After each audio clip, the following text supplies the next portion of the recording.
Pour une dignité respectée. Nous vous souhaitons donc la bienvenue dans votre podcast pour une dignité respectée. Nous poursuivons bien donc notre cheminement, notre réflexion après différents témoignages d'hommes, d'enfants, comme vous avez pu le constater donc sur votre chaîne Viprod. Eh bien, nous voulons aller encore plus loin dans cette réflexion et donner la possibilité, à des professionnels de pouvoir donc apporter leur contribution, apporter des clés d'analyse et permettre donc à ce que ce podcast puisse répondre donc à cette problématique des violences d'une manière générale faites aux femmes, mais des violences d'une manière plus large, hommes, enfants comme femmes. Vous avez pu bénéficier donc d'un apport très pédagogique de Maître Sandra Alger qui aujourd'hui est notre invitée. Bonjour Maître Sandra Alger, on dira simplement bonjour Sandra. Bonjour Josias et merci beaucoup de me recevoir dans ce podcast.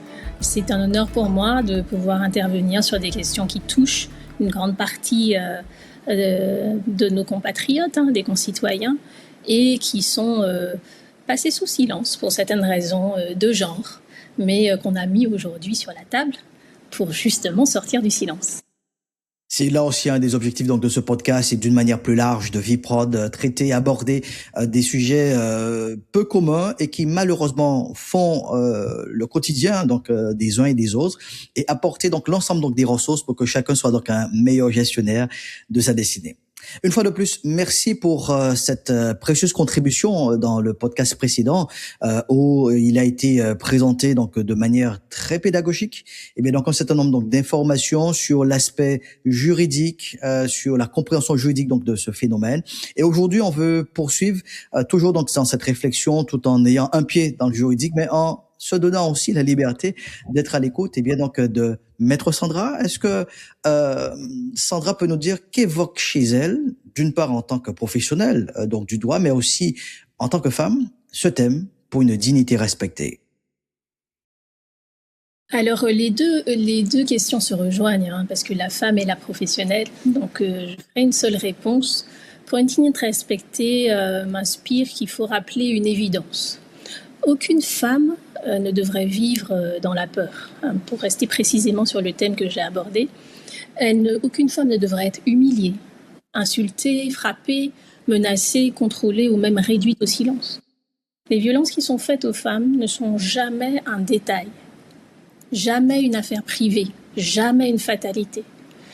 Ces violences-là blessent le corps des femmes, elles détruisent la confiance, elles abîment les familles et elles fragilisent toute la société. Donc parler de ces violences, c'est refuser l'indifférence. C'est dire clairement que le respect, c'est pas une faveur, c'est un droit. La dignité d'une femme ne se négocie pas, elle se protège, elle se défend. Elle se garantit par la parole, par la loi, par l'éducation, et également par la solidarité. Pour une dignité respectée. Là, nous entendons clairement donc le cœur, le cœur donc de Sandra en tant que femme, en tant que professionnelle également donc du droit. Lors du premier podcast très pédagogique, il y a un élément, un outil qui a été donc présenté, c'est le violentomètre. Aujourd'hui, on tâchera de mieux comprendre donc cet outil, comment l'utiliser, de quoi il est fait et quel impact cela peut avoir dans une circonstance aussi douloureuse que les violences donc faites aux victimes, qu'ils soient femmes comme hommes, comme il a été donc précisé donc la dernière fois. Alors, est-ce qu'on peut revenir rapidement déjà sur une courte présentation donc du violentomètre? Alors c'est un outil, merci Josias de me permettre d'en parler, un outil qui constitue un petit feuillet et vous pourrez y avoir accès, je ne sais pas par quel moyen on pourrait en montrer un exemplaire, mais on y réfléchira. C'est diffusé actuellement à l'écran. Il est mis à l'écran, d'accord. Oui, voilà. Il est disponible au niveau de toutes les associations de protection et de défense des femmes, des enfants, les sphères de violence intrafamiliale. Donc il est facilement accessible et il tient dans la main facilement et décomposé en 3 couleurs. La couleur verte, qui est la zone où tout va bien. La couleur orange, un petit peu comme le feu tricolore, qui rappelle attention, alerte, vigilance. Il y a quelque chose sur lequel on doit porter son attention. Et enfin, la couleur rouge, où là, c'est la zone de danger. Attention, on est en danger et les choses ont escaladé une échelle de gravité qu'on n'avait peut-être pas perçue, mais qui nous permettent de nous repérer. Alors cet outil, comme je l'ai indiqué, va nous permettre de repérer et d'objectiver, si on peut dire, ce que nous sommes en train de vivre, sur lesquels on n'avait peut-être pas porté ni son attention, ni la qualification. On est peut-être habitué à supporter depuis longtemps une façon de son partenaire de s'adresser à nous avec des cris ou avec des humiliations, sans comprendre, puisqu'il y a déjà cette forme de coercition et de contrainte dont j'ai parlé qui est déjà mise en place, sans comprendre qu'il s'agit de violence psychologique. Donc ce violentomètre, avec ses 3 couleurs et ses multiples exemples, permettent de qualifier et de faire sortir du silence, de faire passer de l'ombre à la lumière ce que nous vivons. Et ce qui est mis à la lumière et ce qui est révélé permet d'exister, justement. On n'est plus invisibilisé comme on l'était par le passé, quand on ne savait pas ce qu'on vivait. Maintenant qu'on a ce petit outil, on se dit, il n'est pas content, il crie, il m'insulte. On regarde, on voit que ce sont des violences verbales. Mon compagnon me dit que je suis moche, je suis bonne à rien, je ne suis rien sans lui. On regarde, violence psychologique. Tiens, je pensais que ça faisait partie des relations amoureuses, que tous les hommes étaient autorisés à dire le fond de leur pensée. Il me dit que c'est sa pensée, que c'est vrai. Donc je me suis dit que c'est vrai. Il me dit la vérité de ce qu'il croit. Non, c'est une violence psychologique. Quand il s'énerve, il jette tout dans la maison. Il déchire mes vêtements. Il ne m'a pas touchée à ce moment-là. Il s'est énervé, agacé sur du matériel. Mais c'est aussi une forme de violence, justement matérielle. Mon mari m'interdit de travailler. Il dit que c'est mieux pour moi de rester à la maison. Tu dirais que c'est quoi, toi, Josias ? Il m'interdit de travailler, d'avoir mon outil de d'indépendance financière. On le rangerait dans quelle catégorie, à ton avis ? Une violence ? Économique, alors. Économique, effectivement. Oui. Je prends encore un autre exemple. Il contrôle mon téléphone portable, ma boîte mail. Il surveille mes réseaux sociaux et mon compte bancaire. Alors, je parle d'accès Internet. Donc, on va mettre le mot cyber qui nous relie à toute cette sphère nouvelle de communication. Ce sont des cyberviolences et elles sont très fréquentes et courantes de nos jours. Donc, juste pouvoir, il dira, il ou elle, puisqu'on a compris que ce n'est pas seulement réservé aux femmes, les violences, mais en grande proportion, la plupart des victimes.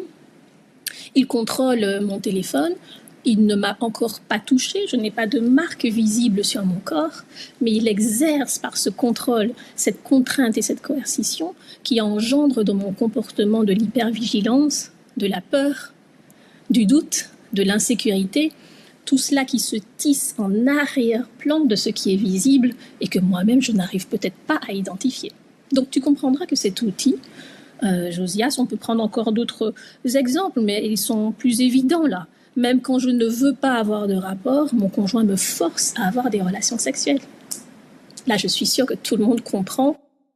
Je dis je suis sûre, mais je me ravise parce qu'il y a beaucoup de mes clientes qui attribuaient au devoir conjugal, façon de concevoir le rapport intime dans le couple, au devoir conjugal, le droit pour l'homme d'avoir des relations sexuelles, même si elle n'était pas d'accord. Et il a fallu une déprogrammation difficile, puisqu'elle n'est pas seulement individuelle, mais elle est héritée d'une société. Et auparavant, on a pu parler du devoir conjugal et du droit que l'homme a de vous. Sous ce vocable-là. C'était pas exactement ça dans le droit quand il disait le devoir conjugal, mais l'homme a pu utiliser cette notion-là pour faire passer son désir et l'expression et l'assouvissement de son désir avant tout. Donc j'ai trouvé beaucoup de femmes dans mon cabinet qui avaient accepté l'idée qui leur avait aussi été transmise de façon transgénérationnelle par les femmes avant elles, que si on arrive à nourrir le ventre et le bas-ventre, je vais le dire avec cette formulation fleurie, mais qui m'a été rappelée dans des cours de droit, on satisfaisait le conjoint et on s'assurait d'une certaine paix et tranquillité dans son ménage. Le ventre étant la nourriture alimentaire et le bas-ventre étant la sphère intime et sexuelle. Oui. Donc, soumettre son désir et pas son consentement, soumettre son corps et pas son consentement au désir masculin juste parce que celui-ci l'exprime, semblait pour certaines de mes clientes quelque chose de normal. Alors qu'on est précisément dans la caractérisation des violences sexuelles. Tout à fait. Tu vois, Josias ? Donc, je disais que c'était évident, mais c'est pas si évident que ça, en me remémorant les nombreux cas où il faut quand même lui donner ce qu'il demande. Non, puisque l'intimité, qu'elle soit des corps, des esprits ou des cœurs, nécessite un consentement. Alors et justement, puis nous ne sommes pas, pardonne-moi, nous ne sommes pas en milieu éducatif. Nous n'avons pas affaire à un partenaire intime ou de vie qui nous éduque, comme on éduquerait un enfant pour lui inculquer un schéma éducatif, où l'autorité est plutôt descendante dans ce cas-là. Moi, le parent, je suis l'éducateur et je t'aide à te construire. Là, on est entre partenaires adultes et ce rapport d'éducation, quand vous le voyez surgir, il ne dit jamais rien de bon de la relation qui se joue. Le fait d'avoir insisté sur justement donc ce cas de violence qui est donc la violence sexuelle me permet d'interagir avec toi sur le fait que récemment le législateur a supprimé cette croyance puisqu'elle n'était pas forcément écrite dans la loi, mais supprimé cette croyance de devoir conjugal. Selon toi en tant que professionnel, est-ce que cela vient tout simplement donner plus de lumière et plus d'outils aux femmes qui en seraient aujourd'hui donc victimes pour mieux discerner dès le départ, bien qu'elles sont donc littéralement donc dans une violence avec des partenaires intimes et dans ce cadre d'une violence donc sexuelle? La réponse légale, elle est souvent, Josias, une prise d'acte de l'évolution de la société et dans ses dysfonctionnements. Donc tu vois, c'est en recevant autant de signalements, de plaintes et en faisant l'état des lieux d'une société où tant de violences sont exercées contre les femmes, le législateur, politiquement, doit apporter une réponse. Une réponse, oui. Donc, c'est rarement en termes de prévention. C'est pour ça qu'il y aura toujours deux temps. Celui de la prévention dont on a parlé, savoir identifier, passer de l'ombre à la lumière pour bien caractériser ce qu'on vit et à la limite, avec son réseau de proximité, sa zone de sécurité qu'on a pu garder, y voir clair. Et puis, le temps de la loi, qui n'est jamais le même, ni dans le même tempo. Donc, ce que la loi opère aujourd'hui, elle le fait a posteriori du danger qui est devenu de plus en plus prégnant sur le corps des femmes, sur le contrôle des femmes. Elle répond à une problématique dysfonctionnelle, a posteriori. Et c'est très bien que la loi le fasse. Donc, c'est un outil de régulation de la société qui est très utile, la loi. Mais je souhaitais préciser que ça arrive souvent en réponse à ce qui a déjà dysfonctionné préalablement. Il est bon que la loi dise aujourd'hui que le consentement, c'est la pierre angulaire et que le devoir ne peut pas absorber et faire disparaître le consentement. C'est ce que veut dire ce nouveau dispositif légal. Pour une dignité respectée. Donc ça, c'est bon de l'entendre. Il est bon pour toutes les victimes de savoir que la loi leur reconnaît ce statut dans ce qu'elles ont vécu et que de cette réalité juridique, elles pourront faire quelque chose en termes de traduction, de sanction. Ça, c'est un premier temps. Donc, on sort de l'invisible, on vous reconnaît que vous avez vécu ce que vous pensez avoir vécu et viendront s'ajouter les dispositifs de restauration, de réparation que la loi n'apporte pas. La loi va objectiver, caractériser, qualifier ce qui s'est passé, prononcer une sanction. C'est comme si... Et je finis ma pensée, prononcer une sanction, mais vous restaurer, c'est un autre processus.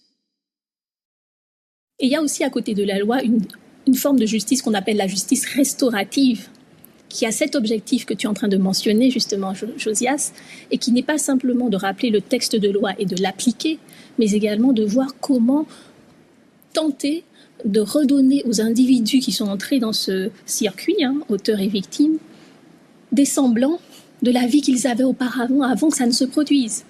Et cette justice restaurative, elle intervient plutôt dans des cercles plus intimistes, où on introduit, avec l'accord de tous, auteurs et victimes dans des cercles de parole, et on essaie de comprendre qu'est-ce qui pousse l'un à l'action et qu'est-ce que ça a généré chez l'autre pour que auteurs et victimes, quand ils l'acceptent, parce que ce n'est pas évident de l'accepter, se comprennent l'un l'autre et comprennent les conséquences gravissimes, l'impact et la déstructuration violente qu'ont occasionné ces gestes posés à un moment donné dans la vie des uns et des autres. Très bien. Donc en t'écoutant et en t'entendant particulièrement donc Sandra, donc il existe donc des organismes, des associations certainement qui proposent de tels espaces donc où victimes et agresseurs vont devoir réfléchir et cheminer ensemble vers une issue beaucoup plus heureuse. Bien sûr. Alors évidemment, ce ne sont pas les personnes qui sont concernées par le même dossier. On le comprendra bien. Donc on va prendre des personnes qui ont déjà cheminé côté victime avec des auteurs d'une autre affaire totalement différente, qui ont déjà cheminé eux aussi dans un travail de conscientisation et de réparation et qui viendront dans ces cercles qui sont aménagés, organisés par des associations, mais qui sont écrites aussi dans le texte de loi de justice restaurative et qui au fil du temps vont permettre à cette société qui vit ensemble de se comprendre et de comprendre que l'impact, la conséquence, de prolonger une réflexion quant à comment vivre ensemble avec une harmonie plus grande et en se décentrant de sa seule personne, en voyant qu'en cascade, j'ai non seulement brisé la vie de cette femme, mais je l'ai peut-être empêchée d'avoir elle-même un enfant parce que j'ai provoqué des désastres dans sa matrice intime et qu'elle était peut-être issue d'une famille où il y avait déjà des traumatismes vis-à-vis de la reproduction, de l'infertilité, qu'au-delà de l'impact physique, j'ai entraîné des conséquences encore plus graves dans un cheminement dont je n'avais pas conscience et que quand je vois une autre victime me dire qu'elle n'ose plus sortir après 18 heures, qu'elle ne répond plus aux invitations de ses amis après une certaine heure de la journée, que chaque fois qu'elle passe dans un corridor étroit d'immeuble, elle a des palpitations. Moi, auteur même d'autres faits, je me rends compte qu'au-delà de l'acte d'agression ponctuel que j'ai commis, duquel je me suis détachée immédiatement, il y a des conséquences qu'après 10, 20 ou 30 ans, les gens peuvent traîner dans leur vie et dans leur mental et que l'impact est totalement déconnecté de ce que moi j'avais envisagé. Donc, je voulais prendre un exemple, c'est comme je te disais par rapport à la restauration. C'est comme, tu te rappelles quand on était enfant et que, pour ceux qui ont eu cette éducation, on nous disait réconciliez-vous, embrassez-vous, faites-vous la bise en guise de réconciliation quand on s'était fait une petite méchanceté.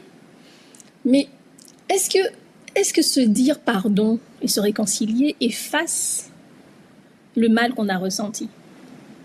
Vois-tu? Donc, c'est ça le distinguo en fait que je voulais établir. La loi, elle vient poser la sanction, le rappel à l'ordre. Ce n'était pas acceptable. Ce n'était pas... c'était une infraction, c'était un délit ou c'était un crime. Maintenant, toute la partie qui échappe à la loi, comment vais-je me restaurer?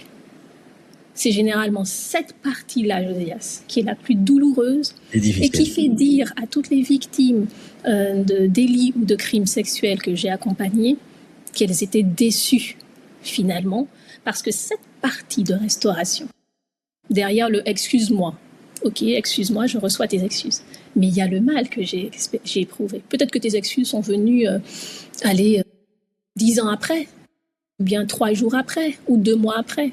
Pendant tout ce temps de silence ou d'indifférence ou d'ignorance de l'autre, j'ai eu à porter dans ma chair, dans mon esprit, quelque chose dont je ne savais pas quoi faire et qui finalement s'est retourné contre moi pour me ronger de l'intérieur et m'a fait du mal.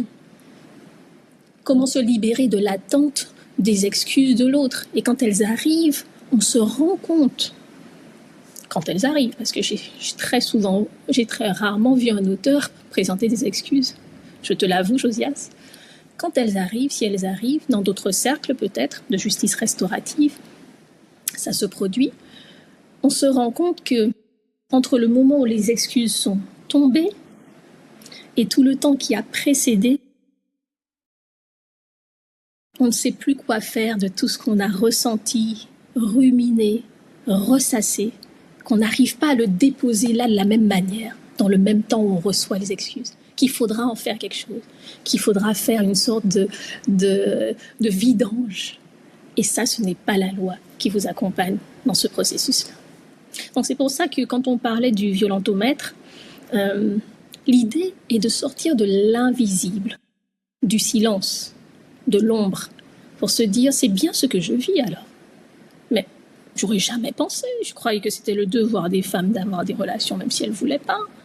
Je croyais que quand il m'a dit je suis moche, il a le droit de trouver que je suis moche. Mais donc on arrive avec ces éléments-là, ce violentomètre par exemple, et puis vous pouvez taper aussi sur internet, mais ce violentomètre est un bon condensé.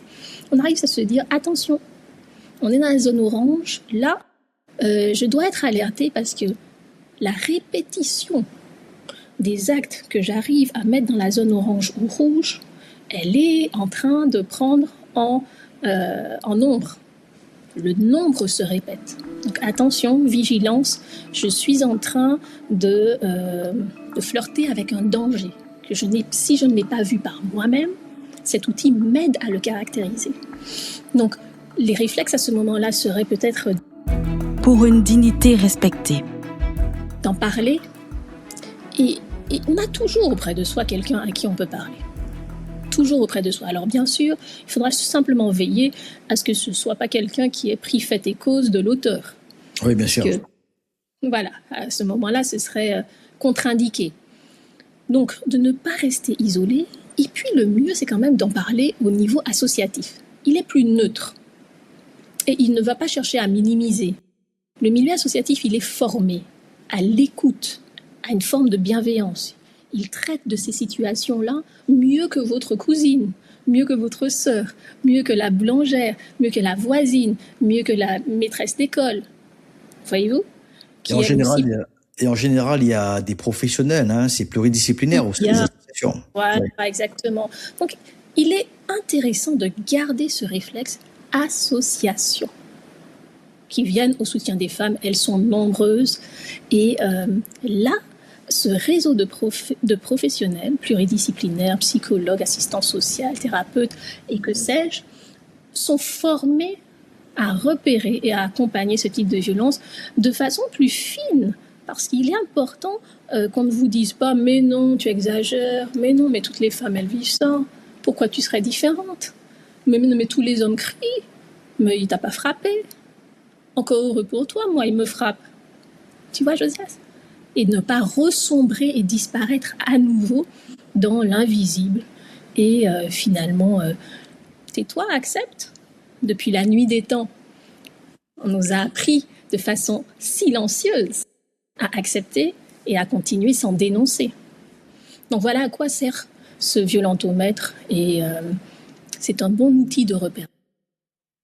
Donc en synthèse, nous disons que le violentomètre a pour objectif vraiment de débanaliser ce qui semblait être quelque chose du quotidien et à en tout cas éveiller les consciences, amener cette prise de conscience auprès donc des personnes qui sont donc victimes, et les amener à changer de statut. Alors la question c'est de savoir une fois qu'il y a cette prise de conscience, alors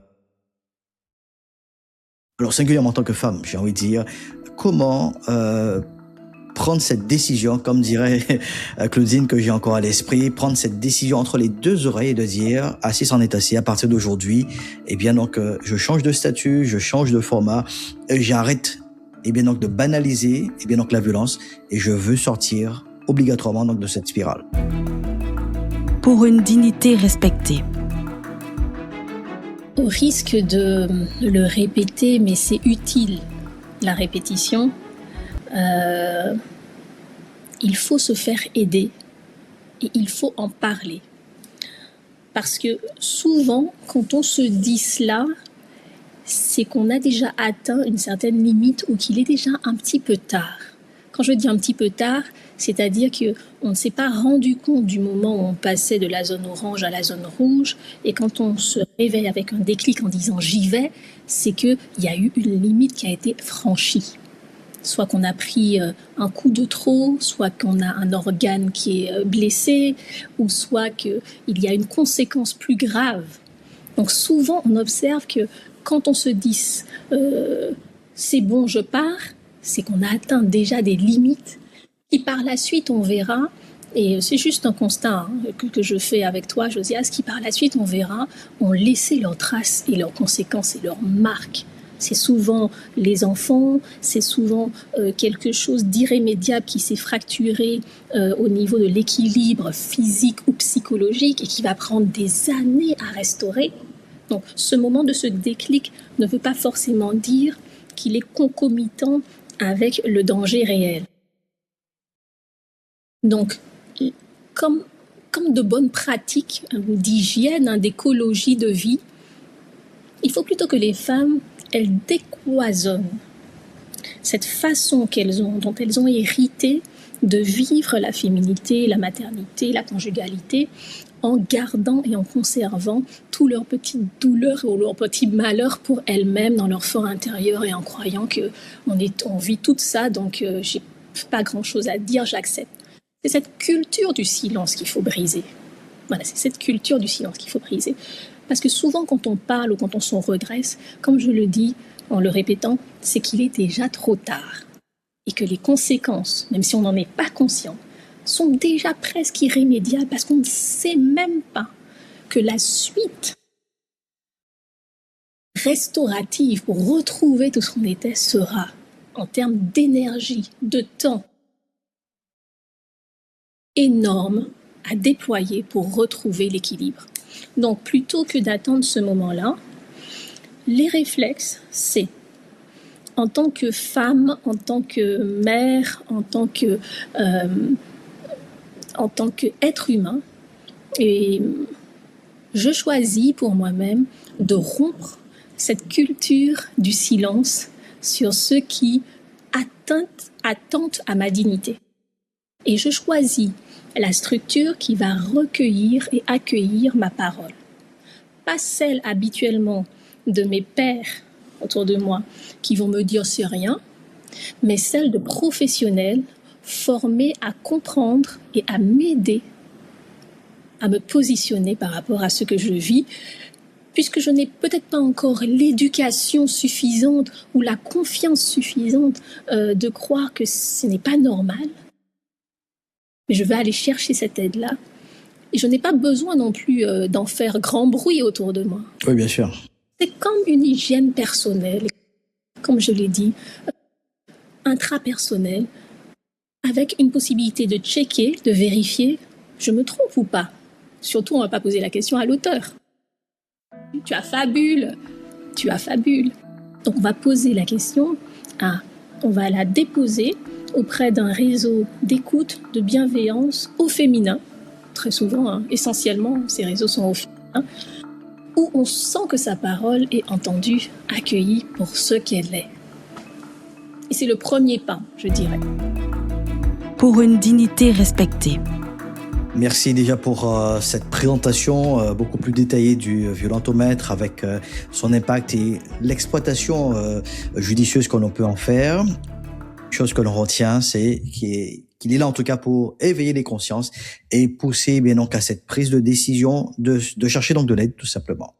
Nous approchons de la fin de ce podcast.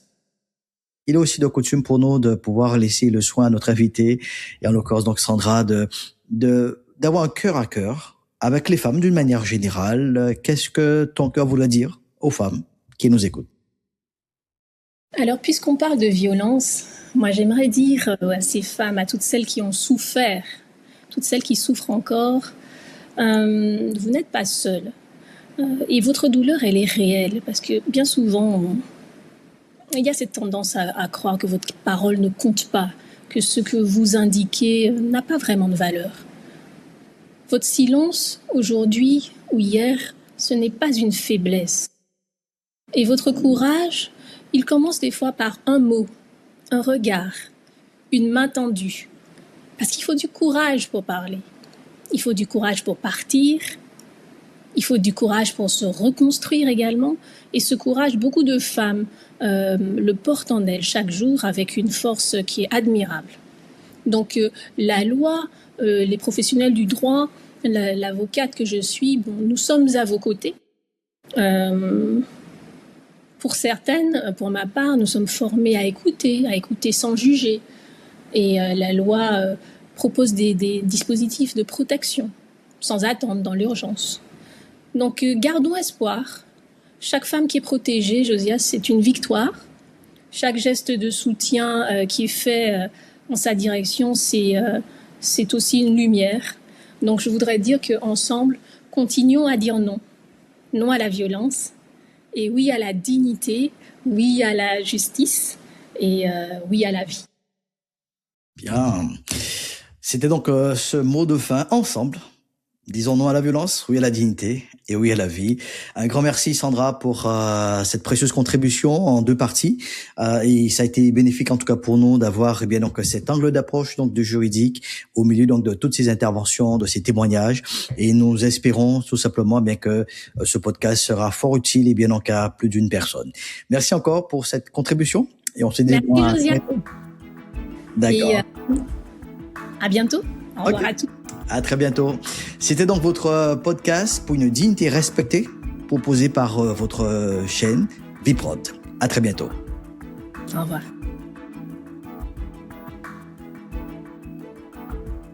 Pour une dignité respectée.